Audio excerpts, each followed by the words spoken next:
Hey, hi, I'm Lizzie, and this is my digital resource assignment. So the resource I chose to use for this assignment was PhET simulations, which are physics education technology simulations. Despite the fact that it's called physics education technology, they also have biology, um, chemistry, earth and space science, and math simulations. So that simulations are made and run by the University of Colorado Boulder. They're just like an online website. They're free, which is really great. So they're a great resource for teachers to use. They're online simulations of scientific phenomena. So they have a whole bunch of things, and we're going to take a look at the website in a little bit. I'm going to show you some of the variety that they have in simulations. They've got a ton of really great science simulations that we're going to look at. Um, and so they have things from like pH ranges all the way to projectile motion. It's pretty cool. The simulations are aligned with the generation science standards. So if you're looking to be a science teacher, they're aligned for you. And they actually have some stuff on the website for lessons made around the simulations by people who taught science in the public schools. And there are even lesson plans on there that you can take a look at if you're really interested in using these in your lessons. You can also just experiment and throw them in with your own lessons and be creative.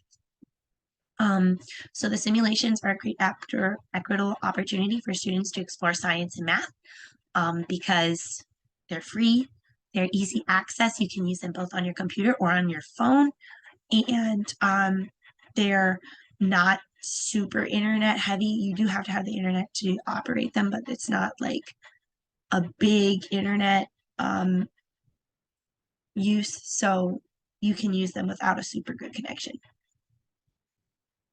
So the standards I chose for this assignment were for the literacy standard, I chose ISTE 2B, which is advocating for equitable access to education technology, digital content, and learning opportunities to meet the diverse needs of all students. I chose the NGSS practice standard developing and using models. And then for the content standards, I chose MSPS 1.5 and MSPS 1.4. MSPS 1.5 talks about conservation of atoms, and MSPS 1.4 talks about particle motion in response to thermal energy. So, like if you have more heat in a system, molecules are going to move faster than if you have less heat in the system. And it talks about like states of matter. And MSPS 1.5 talks about stuff like balancing chemical equations. You can't lose matter when you have a chemical reaction. You can't gain matter, that kind of thing. So the connection to the standards to the simulations that we talked about. So MSPS 1.5 and MSPS 1.4, I'm going to show you two simulations later in the video that relate to these standards. And for the other two, for ISTE2B, ISTE2B talks about advocating for equitable access to education technology. I think this is a pretty equitable education opportunity, and it's a good technological resource that I think would be good for science teachers to use. And NGS practice standards developing and using models. These are really great models for scientific phenomena that we can't observe with the human eye, or things that maybe you could observe with the human eye that are hard to get access to. So this enables students to use models to explore scientific phenomena. So let's go look at some simulations. So we're going to go over to the PhET website. So this is their home page. And to look at the simulations, we're just going to go to simulations. We're going to click all sims first, just to see, get a brief overview. It's going to take a moment to load. And you'll notice that they have a lot. You can scroll through here and they have several. So if you wanted a quick content-based way to search, you can go over to simulations and you can look in one of these content tabs. So as you see, physics, chemistry, math, earth science, and biology. You could also search within the subject the things you were looking for. So say you wanted to do a physics subject specifically about light and radiation. You could come over here to this left side and you could click this box, and then you would have these options pop up. And these are all about light and radiation, right? So you've got color vision, black body spectrum, that fit your third. You could also search by grade level. So we have elementary, middle school, high school, and university level. I actually used some of these simulations when we were doing COVID online learning for chemistry. You can do compatibility for access inclusion.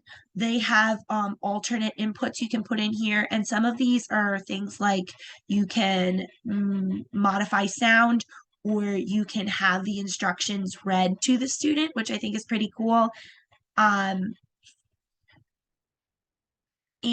the other thing that I think is cool on here is that you can go to translated sims, and you can search a language. We're gonna do Spanish because I think they have pretty much all of them translated into Spanish.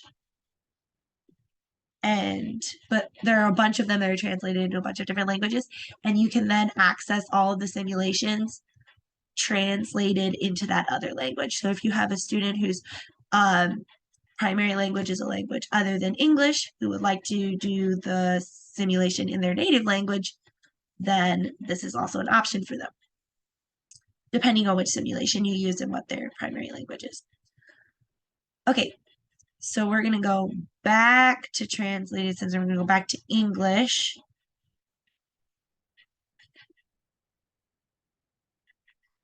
And now we're going to actually look at some simulations. Oh, real quick first though, you can go over to teaching also if you're looking for ideas on how to use these simulations within a lesson. And they've got like some lesson plans and stuff in here. Whoopsie. Okay.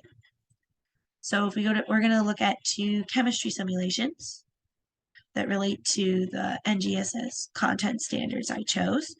The first one we're going to look at is states of matter. We're going to look at the basic one because we're just going to take a quick look at it to see how it works.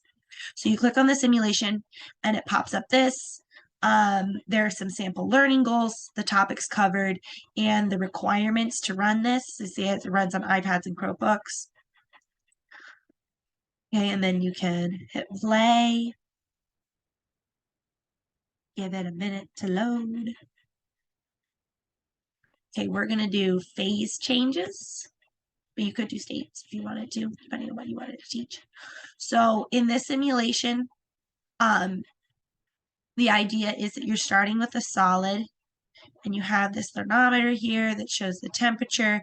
This finger is pressing down on the lid for this, so you could also have pressure in here as a factor if you wanted to include that.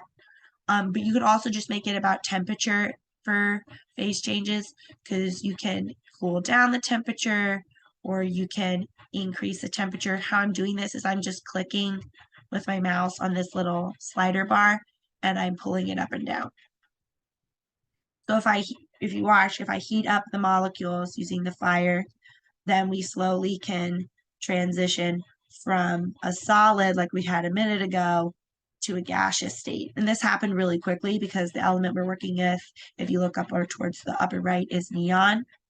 If I switch it over to water, so here's water in the gaseous stage, and I can cool it back down. Now it's kind of going more towards liquidy. And as it gets really, really cold, it gets super, super rigid. And I don't know if we can go all the way to absolute zero, but we're going to see.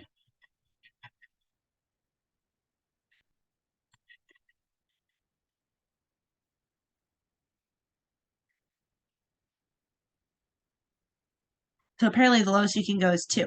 Oh, no, wait, maybe you can. Okay, you can go to 1. But, so that's basically when molecules stop moving, right, is 0 Kelvin.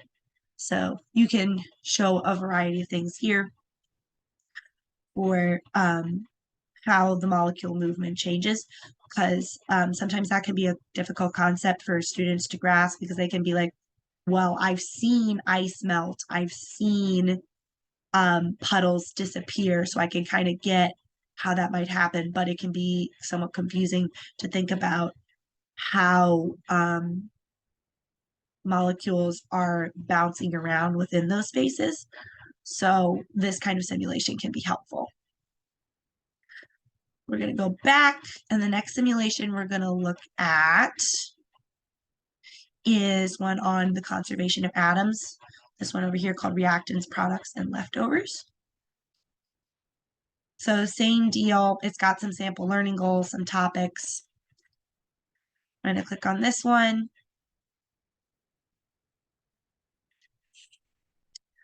You can do this with sandwiches. That's a really popular lesson idea, is to teach conservation of atoms with sandwich pieces. We're going to look at the molecules one, but that was also fun.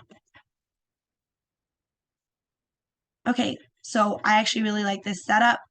It's set up right now to make water molecules, and you can input a number of hydrogen molecules, and then you can see what's going to happen, right? And it's got up here the reaction for making water from hydrogen and oxygen. And so then you could do this in a lesson by by saying something, well, if you have, 4H2, how many oxygen do you need to enter in order to have only water molecules left over? And they can play around with it, figure out they need to enter 2. Okay, so this is pretty simple. You could also have them make ammonia, similar kind of setup. You can enter in different numbers of hydrogen, different numbers of nitrogen, and then it will make the right number of ammonia molecules and have leftovers like that. You could also do combustion of methane. This one's a little bit more complicated and gets to involve counting more atoms. And so you can play around with it, make your different products. So you have like 1 methane left over, 2 H2O left over, or maybe 2 H2O made, and then 1 CO2 made. So that's how this simulation works. And those are the 2 simulations I was going to show you in this video. So we're going to go back over to the PowerPoint.